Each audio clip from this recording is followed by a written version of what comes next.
하나님께서 이스라엘 백성과 함께 머무신 곳이 그 거대하고 웅장한 석조 건물이 아니었다는 거, 그 옮겨 다닐 수 있는 장막이었다는 사실이 참 생각해보면 놀랍지 않나요? 네, 맞습니다.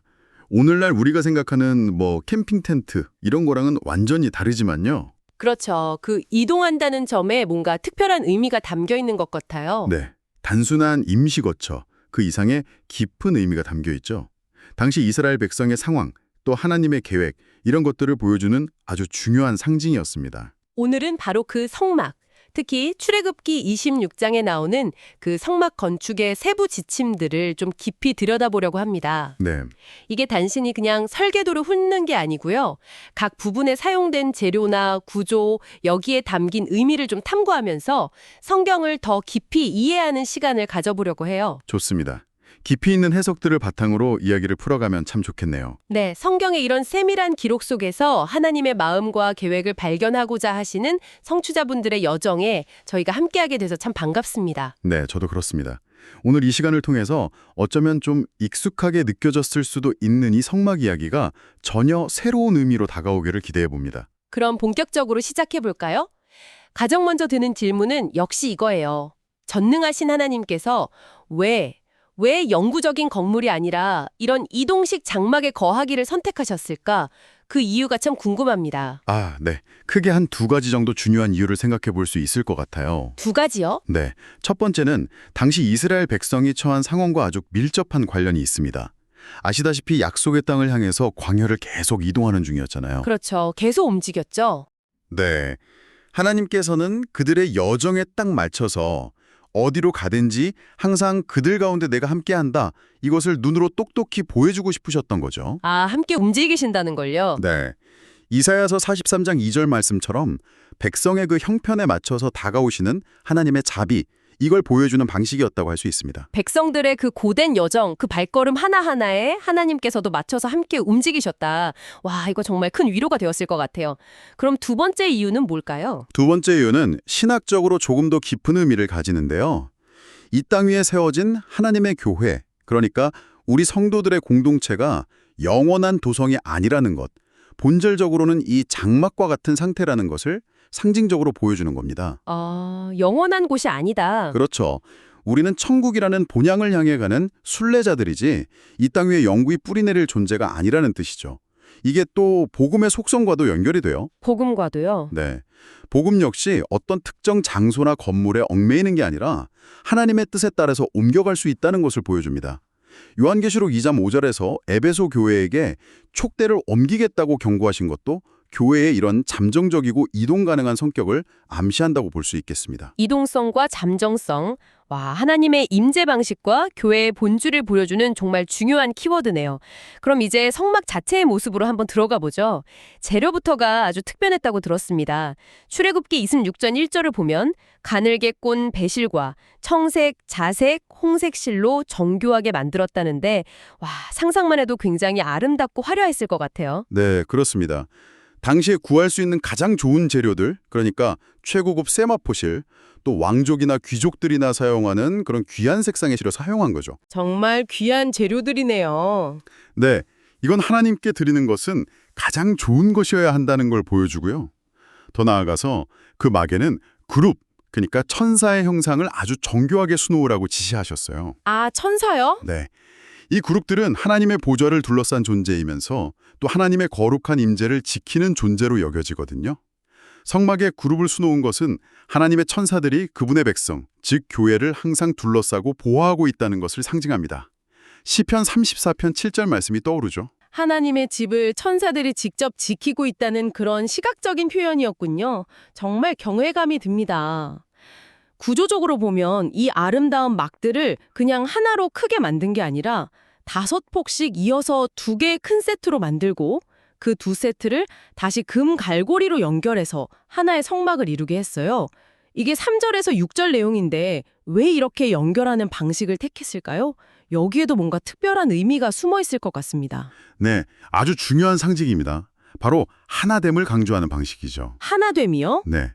여러 개의 개별적인 폭으로 시작했지만 이 금갈고리라는 연결고리를 통해서 빈틈없이 하나의 온전한 성막을 이루는 모습. 이건 수많은 성도들이 각기 다른 모습과 은사를 가지고 있지만 궁극적으로는 그리스도 예수 안에서 성령의 능력으로 하나 되어서 거룩한 선전으로 함께 지어져 가는 것을 보여주는 겁니다. 아, 성도들의 연합. 그렇죠. 에베소서 2장이나 4장 말씀들이 이런 연합의 중요성을 잘 설명해주고 있습니다. 처음 만들어진 성막은 비교적 규모가 작았지만 이 구조 자체가 이미 미래의 교회가 확장될 가능성을 내포하고 있다고 해석하기도 합니다. 이사야 54장 2절의 예언처럼 말이죠. 여러 개가 모여서 완전한 하나를 이루는 모습, 성도들의 연합을 통한 교회의 모습을 미리 보여준 것이군요. 자, 이렇게 아름답게 만들어진 성막 내부를 보호하기 위해서 여러 겹의 덮개를 사용하라고 지시하셨죠. 아무래도 광야의 비바람이나 뜨거운 햇볕, 이런 것들로부터 성막을 보호해야 했을 테니까요. 맞습니다. 보호는 아주 중요한 기능이었죠. 첫 번째 덮개는 염소털로 만들었습니다. 7절 이하에 나오죠. 염소털이요? 네. 근데 흥미로운 점은 이 염소털 덮개가 안쪽에 그 아름다운 세마포막보다 크기가 조금 더 컸다는 거예요. 아, 더 크게 만들었군요. 네, 사방으로 조금씩 더 길게 만들어서 내부의 아름다운 막을 완전히 덮고 보호할 수 있도록 그렇게 설계된 거죠. 이 염소털 덮개들을 연결하는 데는 놋갈고리를 사용했습니다. 아, 이번엔 금이 아니라 놋이네요. 네, 안쪽 막을 연결한 금갈고리보다는 가치가 좀 낮은 재료였지만 여러 폭을 하나로 묶어서 덮개로서의 기능을 수행하게 하는 데는 금갈고리 못지않게 중요하고 효과적이었습니다. 기능적인 면에서는 동일하게 중요했군요. 그런데 여기서 그치지 않고 그 위에 또 이중으로 덮개를 씌우라고 하셨어요. 14절을 보니까 붉은 물들인 수량의 가죽, 그리고 그 위에 또 해달의 가죽으로 덮개를 만들려고 되어 있습니다. 이건 정말 튼튼하고 질긴 소재였을 것 같은데요. 네, 고대의 주석가들은 이 해달의 가죽이 정확히 뭐냐에 대해서는 의견이 좀 분분하지만 공통적으로는 아주 질기고 내구성이 강하고 심지어 방수 기능까지 갖춘 그런 고급 가죽이었을 것으로 봅니다. 와, 완벽 보호네요. 바깥 모습은 이렇게 좀 거칠고 투박하고 어두운 색깔의 가죽 덮개였다는 사실이에요. 네네. 하지만 그 안으로 들어갈수록 점점 더 화려하고 아름다운 모습을 갖추고 있었다는 거죠. 겉모습과 속모습의 대비가 아주 극명하네요. 바깥은 거칠고 좀 볼품없어 보이는데 안은 지극히 아름답고 영광스럽다는 것. 여기에 어떤 메시지가 담겨 있을까요? 바로 그 대비가 핵심입니다. 하나님께서는 외적인 화려함이나 세상적인 기준의 아름다움, 이런 것보다는 내적인 거룩함과 아름다움을 훨씬 더 중요하게 여기신다는 것을 아주 강력하게 보여주는 거죠. 아, 내면의 중요성. 네. 위선자들은 사람들에게 보이려고 겉모습 꾸미는 데 집중하지만 시편 45편 13절 말씀처럼 왕에 따른 궁중에서 모든 영화를 누린다고 하신 것처럼 참된 성도의 영광은 세상에 드러나는 것이 아니라 하나님 앞에서 인정받는 내면의 아름다움에 있다는 겁니다. 베드로전서 3장 4절에서도 강조하는 바고요. 그렇죠. 아가서 1장 5절의 신부가 자신을 게달의 장막 같을지라도 솔로몬의 휘장과도 같구나, 이렇게 노래하는 것도 같은 맥락으로 볼 수 있습니다. 겉은 비록 초라해 보여도 속은 하나님의 영광으로 가득하다, 이런 고백이죠. 겉모습에 속지 말고 보이지 않는 내면의 가치를 추구하라. 정말 중요한 교훈입니다. 네. 더 나아가서 이 여러 겹의 튼튼한 덮개는 하나님께서 당신의 영광이 머무르는 곳, 그러니까 당신의 백성과 교회를 얼마나 철저하게 보호하시는지를 보여주는 상징이기도 합니다. 하나님의 보호하심. 그렇죠. 세상의 눈으로 볼 때는 좀 연약하고 공격받기 쉬워 보이는 존재일지라도 하나님의 강력한 보호 아래 있다면 그 어떤 위협으로부터도 안전하다는 의미를 담고 있습니다. 이사야 4장 5절과 6절에 묘사된 것처럼요. 성막의 덮개는 바로 이런 하나님의 보호하심을 시각적으로 보여주는 장치였다고 할 수 있습니다. 이제 성막의 구조, 그러니까 뼈대를 이루는 널판에 대해 이야기해 볼 시간입니다. 이렇게 아름다운 휘장과 덮개를 지탱하려면 이 널판들이 아주 튼튼해야 했을 것 같아요. 네, 정확합니다. 성막은 그냥 천막이 아니라 아주 견고한 구조물이었어요. 조각목, 그러니까 아카시아 나무라는 단단하고 내구성이 좋은 나무로 널판을 만들었거든요. 아, 아카시아 나무요? 네, 각 널판 아래에는 2개의 촉, 그러니까 장부를 만들었고요. 이 촉들을 은으로 만든 2개의 받침, 그 받침에 각각 파인 홈에 깊숙이 끼워서 세웠습니다. 은 받침 위에요. 네. 하나님께서 성막의 영적인 아름다움뿐만 아니라 물리적인 견고함, 또 안정성에도 아주 세심하게 신경 쓰셨다는 것을 알 수 있죠.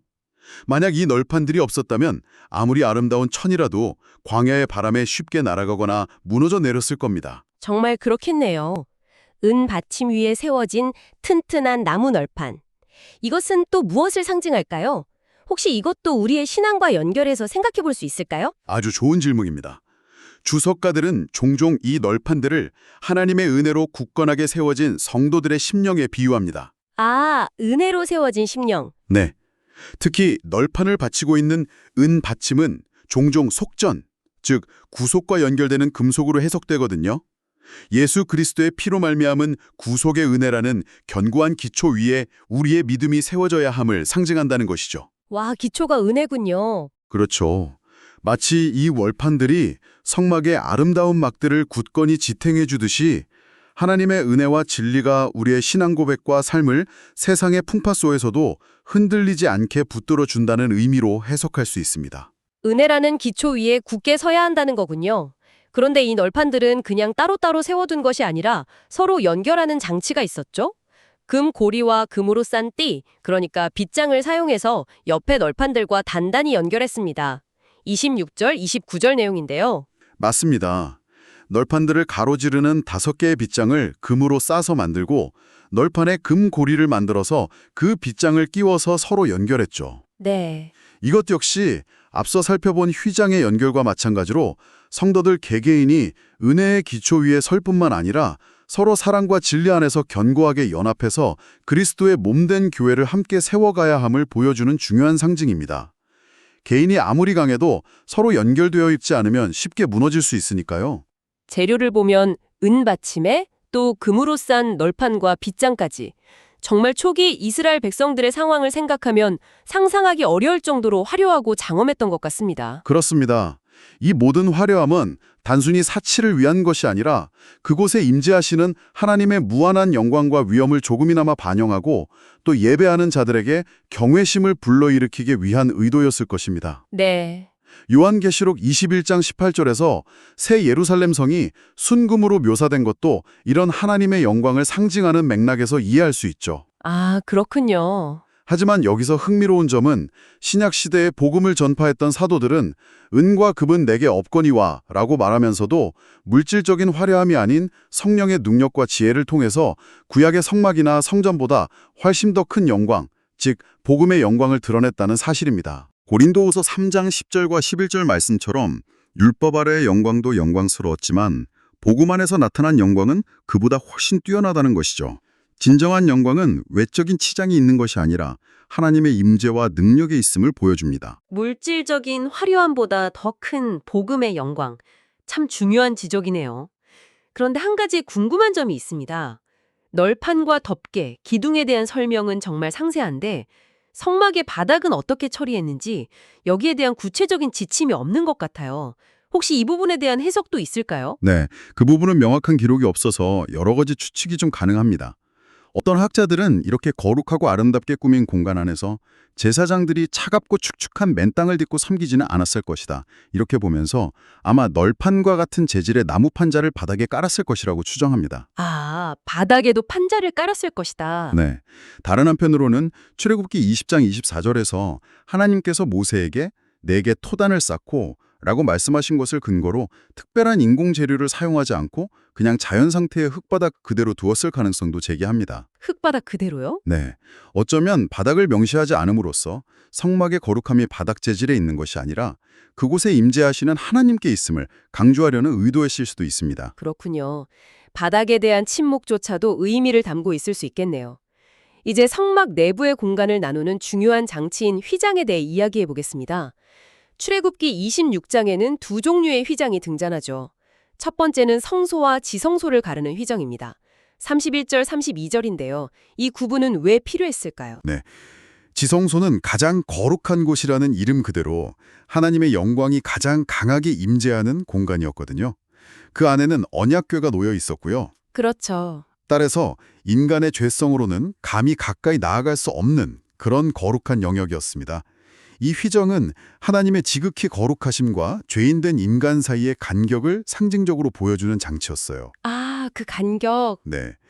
이 휘장 때문에 대제사장조차 1년에 단 한 번 속죄일에만 백성들의 죄를 속하기 위해 피를 가지고 들어갈 수 있었고 다른 누구도 함부로 들어가거나 심지어 안을 들여다보는 것조차 금지되었습니다. 1년에 단 한 번만요? 네. 구약 시대에는 이 휘장으로 인해서 하나님께 나아가는 길이 극히 제한적이었음을 보여주는 거죠.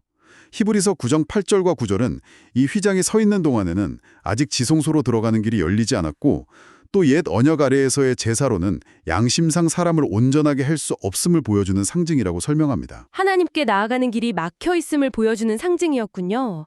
그렇다면 이 휘장의 궁극적인 의미는 무엇이고 이 휘장은 결국 어떻게 되었나요? 이 휘장의 가장 중요하고 결정적인 의미는 바로 예수 그리스도의 죽음과 연결됩니다. 아, 예수님. 네, 복음서를 보면 예수님께서 십자가에서 숨을 거두시는 바로 그 순간 예루살렘 성전 안에 있던 성소와 지성소를 가르던 휘장이 위에서부터 아래까지 그냥 둘로 쫙 찢어졌다고 기록되어 있습니다.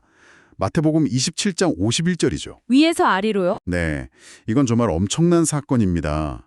사람의 힘으로는 절대 찢을 수 없는 그 두껍고 거대한 휘장이 하나님의 능력으로 찢어졌다는 것은 예수 그리스도의 십자가 죽음과 그분이 흘리신 보혈을 통해서 이전에는 굳게 닫혀있던 지성소로 나아가는 길, 즉 죄인이 거룩하신 하나님 앞에 담대히 나아갈 수 있는 새롭고 살아있는 길이 우리 모두에게 활짝 열렸음을 아주 극적으로 보여주는 상징입니다. 와, 길이 열린 거군요. 그렇죠. 히브리서 10장 19절과 20절이 바로 이 사실을 증언합니다. 물론 이 길이 열렸다고 해서 우리가 하나님 앞에 아무렇게나 나아가도 된다 이런 뜻은 절대 아니고요. 여전히 우리는 거룩하신 하나님 앞에서 겸손함과 경외심을 가지고 나아가야 하지만 더 이상 죄 때문에 가로막혀서 두려워할 필요는 없게 된 것이죠. 그리스도의 십자가 사건이 구약의 휘장을 찢고 하나님께로 나아가는 길을 열었다는 놀라운 상징이군요. 자, 그럼 두 번째 휘장으로 넘어가 보죠. 이것은 성막들에서 성소로 들어가는 입구에 치는 휘장이었습니다. 36절, 37절 내용인데요. 네, 맞습니다. 이 휘장은 제사장들이 매일 아침 저녁으로 성소 안에 들어가서 분향하거나 등불을 관리하는 등 그들의 직무를 수행하기 위해 지나다니던 문이었습니다. 히브리서 9장 6절에서도 제사장들이 항상 첫 장막, 즉 성소에 들어가 섬기는 일을 행한다고 언급하죠. 제사장들만 드나들던 문이군요. 네, 일반 백성들은 이 휘장 안으로 들어갈 수 없었고 오직 레위 지파 중 제사장들만 통과할 수 있었습니다. 그런데 여기서 한 가지 주목할 만한 점은요. 이 성막 입구의 휘장이 외부로부터 성막 내부의 거룩한 기물들을 지키는 사실상 유일한 물리적 장벽이었다는 겁니다. 유일한 방어막이 그냥 천으로 된 휘장이었다고요. 어떤 자물쇠나 육중한 문, 빗장 같은 것도 없이요. 안에는 금으로만 된 귀한 기물들이 많았을 텐데요. 네, 그렇습니다. 겉으로 보기에는 상당히 좀 허술하고 취약해 보일 수 있죠. 네, 좀 불안해 보이는데요. 왜 이렇게 하셨을까? 여기에 대해 주석가들은 한 두 가지 정도 가능성을 제시합니다. 첫째는 성막을 관리하고 지키는 책임을 맡은 제사장들과 레위인들에게 더 큰 경각심과 책임감을 부여하기 위해서였을 수 있다는 겁니다. 아, 책임감. 네. 잠시라도 방심하면 거룩한 곳이 더럽혀지거나 도난당할 수 있으니 항상 깨어서 철저히 지키라는 그런 무언의 명령이었을 수 있다는 거죠. 경계를 조금도 늦추지 말라는 의미군요. 그럼 두 번째 가능성은 뭘까요? 두 번째 해석은 좀 더 깊은 영적인 의미를 담고 있습니다. 겉보기에는 이렇게 약하고 위험에 노출된 것처럼 보이는 하나님의 집, 즉 교회를 하나님께서 어떻게 당신의 능력으로 친히 보호하시는지를 보여주기 위함일 수 있다는 겁니다. 아, 하나님의 보호하심? 네, 인간적인 눈으로 볼 때는 그냥 바람 불면 날아갈 듯한 천 조각에 불과할지라도 그곳에 하나님의 임재와 보호가 함께한다면 그것이 세상의 그 어떤 견고한 성문이나 노쇠 문빗장보다 더 강력한 방벽이 될 수 있다는 것을 상징적으로 보여준다는 해석이죠. 와, 교회의 안전은 외적인 방어 수단이 아니라 보이지 않는 하나님의 보호하심에 달려있다는 메시지입니다. 와, 정말 그러네요. 허술해 보이는 휘장 하나에도 그렇게 깊은 의미가 담겨 있을 수 있다니 참 놀랍습니다.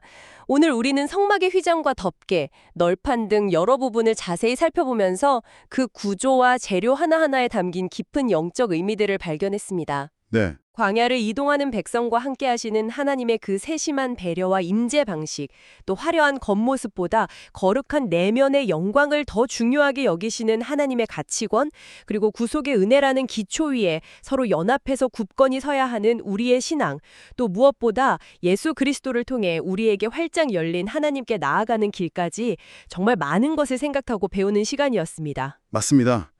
성경에 기록된 이러한 세밀한 규정들을 단지 그냥 오래된 건축 설명서로만 여기지 않고 그 안에 담긴 하나님의 마음과 계획을 발견하려고 할 때 우리의 신앙은 더욱 풍성해지고 깊어질 수 있습니다. 네. 오늘 나눈 이야기들이 청취자분의 신앙 여정에도 새로운 의미와 깊은 깨달음을 더하는 그런 계기가 되었기를 진심으로 바랍니다. 성막의 각 부분이 어떻게 그리스도를 예표하고 또 오늘날 교회의 모습을 보여주는지를 묵상하는 것은 참으로 유익한 영적 훈련이라고 생각합니다. 마지막으로 오늘 나눈 내용을 바탕으로 청취자분께 한 가지 생각해 볼 질문을 던지면서 마무리하고 싶습니다. 구약의 성막은 하나님께서 이스라엘 백성 가운데 거하시는 장소, 그러니까 물리적인 공간에 초점을 맞추었잖아요. 네, 그랬죠. 하지만 신약 성경은 우리 몸이 성령의 전이라고 말씀합니다. 고린도전서 3장 16절이나 6장 19절 말씀처럼 말이죠. 그렇다면 하나님께서 더 이상 특정 건물이 아닌 바로 우리 안에 내주하신다는 이 놀라운 진리는 오늘날 우리 삶 속에서 경험하는 하나님의 임재를 어떻게 새롭게 이해하게 할까요? 물리적인 구조물을 넘어선 우리 안에 거하시는 하나님의 임재 방식에 대해 잠시 깊이 묵상해 보시는 시간을 가져보시면 좋겠습니다.